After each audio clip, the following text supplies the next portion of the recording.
Gap है। और अगर मैं कांग्रेस का देखूं, कांग्रेस कितना बढ़ा है, वो 2.11% बढ़ा है। तो एक बिल्कुल साफ तस्वीर जो है वो दिखाई देती है कि कांग्रेस ने जो वोट बैंक जो है खींचा है अपनी तरफ और बढ़ाया है अपना, उसका खामियाजा आम आदमी पार्टी। जनता का जो भी निर्णय है, जनता का जो भी फैसला है, उसे हम पूरी विनम्रता के साथ स्वीकार करते हैं। जनता का निर्णय सर माथे पर। मैं भारतीय जनता पार्टी को इस जीत के लिए बहुत बहुत बधाई देता हूं और मैं उम्मीद करता हूं कि जिस उम्मीद के साथ और जिस आशा के साथ लोगों ने उनको बहुमत दिया है, वो उन सभी उम्मीदों और आशाओं पे पूरा उतरेंगे। हमने पिछले 10 साल में जनता ने जो मौका दिया हमें, उन 10 सालों में हमने बहुत सारे काम किए।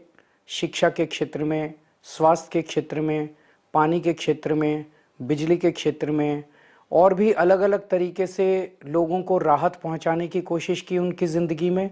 और दिल्ली के इंफ्रास्ट्रक्चर को भी हमने सुधारने की कोशिश की।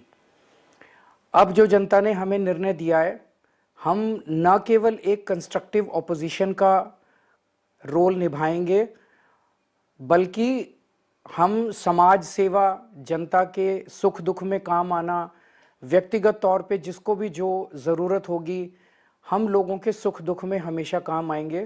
क्योंकि हम राजनीति में कोई सत्ता के लिए नहीं आए, हम राजनीति को एक ज़रिया मानते हैं जिसके ज़रिए जनता की सेवा की जा सके, जिसके ज़रिए लोगों के सुख दुख में काम आया जा सके।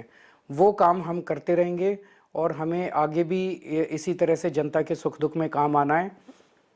मैं आम आदमी पार्टी के सभी कार्यकर्ताओं को बहुत बहुत बधाई देना चाहता हूं। वो बहुत शानदार चुनाव लड़े, बहुत मेहनत की, उन्होंने बहुत कुछ सहा इस पूरे चुनाव के दौरान। उन्होंने बहुत शानदार चुनाव लड़ा। इसके लिए मैं उन सबको, सभी कार्यकर्ताओं को बहुत बहुत बधाई देना चाहता हूं।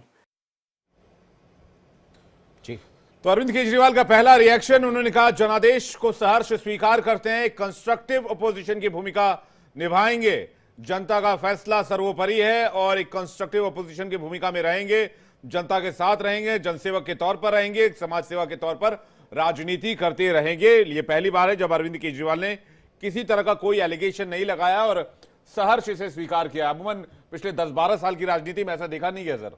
बिल्कुल। और देखिए, मैं बड़ी देर से ये सोच रहा हूँ कि आखिर हुआ कैसे, ये बदलाव हुआ है।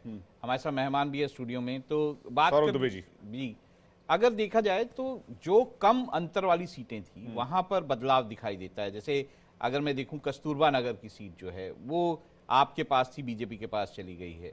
अगर मैं